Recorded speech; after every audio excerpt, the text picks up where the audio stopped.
Good afternoon, everyone. We just spent more than 2 hours with 6 of the Epstein victims, some of the bravest women I've ever met. They're very courageous. They shared their stories. Some of the ladies have shared these stories publicly before, but at least 2 of the women had never told their stories before, one for the very first time in the room. And so there were tears in the room. There was outrage. It was both, I would describe it as heartbreaking and infuriating that justice has been delayed so long. Some of the women in the room began to be groomed by Epstein and his accomplices, Ghislaine Maxwell and the others, 30 years ago. There were 4 attorneys in the room. Some of them began civil litigation against Epstein and the Epstein evils and everything associated with it 20 years ago. This has gone on for a long, long time. And they shared their stories. They shared how these brave young women, Epstein and his accomplices, stole their innocence, stole their very lives in some cases, stole their hopes and dreams and aspirations and ruined them in so many ways. But they came forward courageously to share their thoughts and their hopes in the House Oversight Committee and the House itself, that we would do this in a bipartisan fashion and seek those answers, and we will. They are owed that. There may be as many as 1,000 victims. Think of it. Hundreds and hundreds of young women who some of us imagine seated behind these 6 women. One of the members in the committee said that they speak for all of them.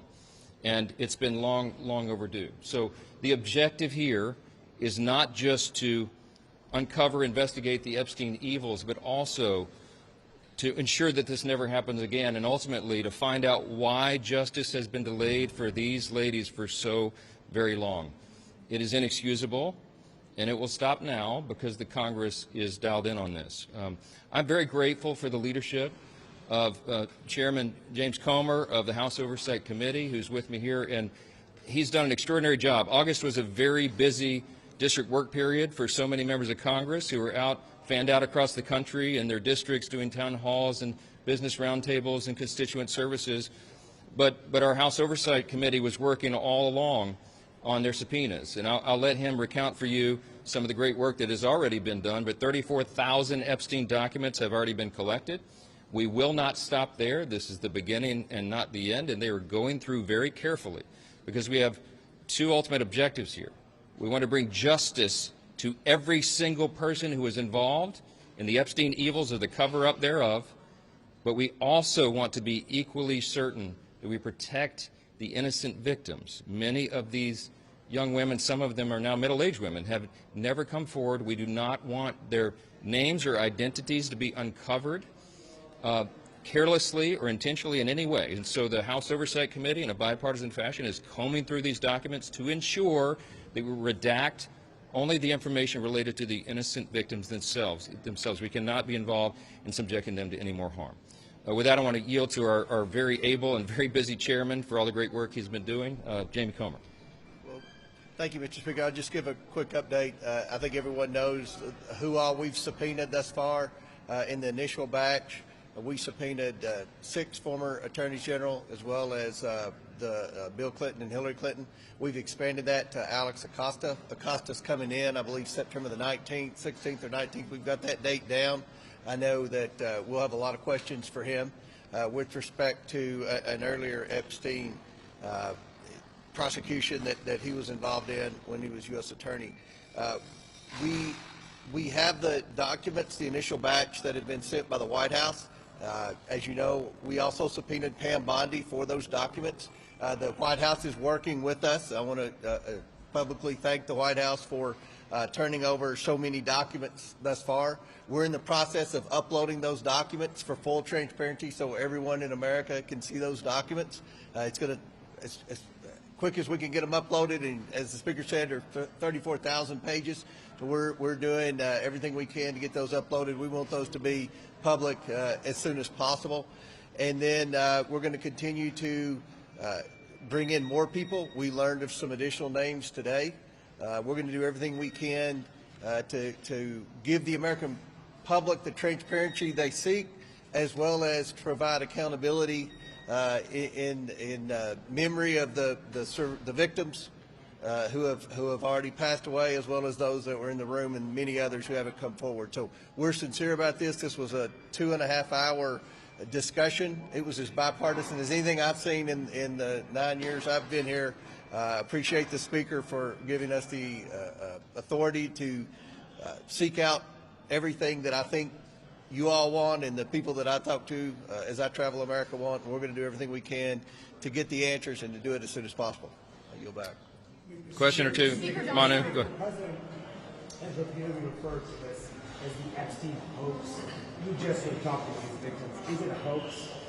I'm not sure what that comment refers to, but I've spoken to the president myself about this many times, and he is as insistent as we are. He is the most transparent president in memory, probably in the history of the country. As you know, he stops. If he were here now, he would stand here and take your questions endlessly. That's his mindset, and he wants the American people to have information so they can draw their own conclusions. I've talked with him about this very subject myself, so I can tell you that is his heart. Now, he also, just as we do, is insistent that we protect the innocent victims, and that's what this has been about. There'll be votes in the House this week to advance this and affirm what it's doing. We want everybody in the House wants to go on record in affirming what our Oversight Committee is doing in a bipartisan fashion. There's a discharge petition that is pending, and the reason that I was not comfortable with that and still am not comfortable with the discharge petition is because it was inartfully drafted. It does not adequately protect the innocent victims, and that is a critical component of this. So the work is being done. The Department of Justice and the administration are in full compliance with every congressional subpoena. In fact, they're moving it quickly. And so the American people are owed this information, and the expectation is it will come out soon. So. Can you specify what exactly in the Massey and Connor discharge petition doesn't protect survivors? Yeah, look, it was inartfully drafted, okay? They cite, for example, a code article that is supposedly to protect child sex acts, okay? These are legal term of arts, but they cite the wrong U.S. code provision, so it doesn't actually have any force of law. They don't actually have adequate protections for whistleblowers. We want to encourage whistleblowers in an investigation like this, and there are standards and practices and procedures that are used in federal prosecutions and investigations and here in Congress that are not adequately stated in the discharge petition. I think the petition itself is effectively a moot point now because all of this is happening. What the House Oversight Committee is doing, what they are actually gathering, is everything that was requested in the discharge petition, plus even more. And it actually has the force of subpoena, the effect and force of law, which is why it's actually happening right now, where the discharge petition does not lead to that. So it's not a lawmaking exercise. It's superfluous at this point, and I think we're achieving the desired end here. Yes, sir. Speaker Johnson, Chair. Well, we have a subpoena which must be supplied, must be enforced, and that does have the effect of law. So it's even more effective than a vote on the floor. I mean, we have subpoena authority, and it is being used aggressively here. And we promised to those victims that we would continue that. They are heartened, I think, by the attention that has been given in this Congress that has not been there for many years, obviously. And I would say this, and I don't want to overstate it, my friend Jamie Comer, but I would say Republicans and Democrats in the room were dumbfounded at some points about why some of this has not been disclosed further and in greater detail. And you have the right people on it now, and we're on it. It's overdue. Go ahead. Sorry. And I also want to add, we've subpoenaed the estate, the Epstein estate, for everything too. So we're pushing forward. When I say that the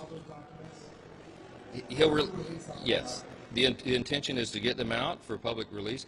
And when I say that the Oversight Committee's work goes further than the discharge petition, that's a great example. The discharge petition doesn't mention subpoena or gathering information or documents from the Epstein estate.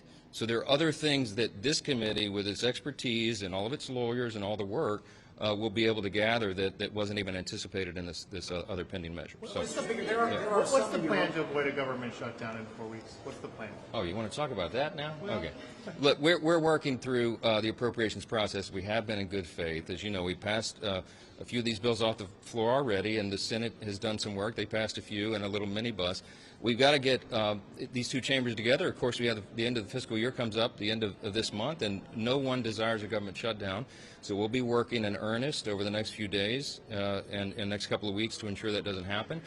Stay tuned for the details. As you know, everyone was out on the district work period, and now they've all just gathered, and so there'll be a tsunami of activity here for the next, we'll have some sleepless nights wrapping it all up and getting it done. But I'm very optimistic we can avoid a shutdown, and it's going to require leaders on both sides of the aisle to come together and do that, and I'm certainly hopeful that we can and do it in a responsible manner. Mr. Speaker, there are some in your own party, Thomas Massey is one of them, who have said that by delaying a vote, resisting a floor vote on the Epstein documents, that you are protecting the president. What do you say? Well, I think that's obvious nonsense. We are demonstrating here that this is being done, but I'm going to emphasize again, it has to be done in the right way. I spoke with these 6 brave women who were here about our intention on that, and they were so grateful. I think they will tell you themselves, those who are willing to come forward to speak publicly, that they will say they want to be very careful. Not all the victims. In fact, the vast majority of ladies and women and young women who are subjected to these unspeakable crimes, I mean unspeakable crimes, some of the things we heard today, have chosen not to come forward for obvious reasons. So we have to very carefully guard their identities. We cannot be haphazard about this. And that's the only thing that has had, if there's any delay at all, that's what the intention is. And I think you'll see that's the effect. The American people will get the information they've desired. Last question. Yeah, Congressman Garcia says that you guys had subpoenaed that birthday book where President Trump allegedly wrote a note to Jeffrey Epstein. Is that something you guys are going to share with the public and expect to see soon? I don't know about that particular item. I haven't seen a long list of specific. That's in the okay, estate. so, We've subpoenaed for all documents pertaining to the estate. And once you get it, will you release that to the We public? plan on doing that. yeah, you're going to see full We always disclosure, do. maximum transparency. That's Chairman Comer. That's what he does. Yes. Justice delayed. Does that mean you are seeking for action to get justice, or is that transparency, or does that mean you're seeking for prosecutions? I think we follow the truth where it leads. I think that's the responsibility of Congress. I think we owe that to the victims, and if there are further prosecutions, they need to be brought. No stone unturned. I mean, that's the commitment, and it's bipartisan, and I'm heartened that members of Congress are willing to work together on that. So, and look, I will say this again. I'm going to emphasize, this is full participation of the administration and the White House. The president has the same desire, so long as we're protecting the innocent victims. So there'll be a lot more on this in the coming days. So thank you all for the time. We appreciate it. Mr. Comer, do you have a better timeline on releasing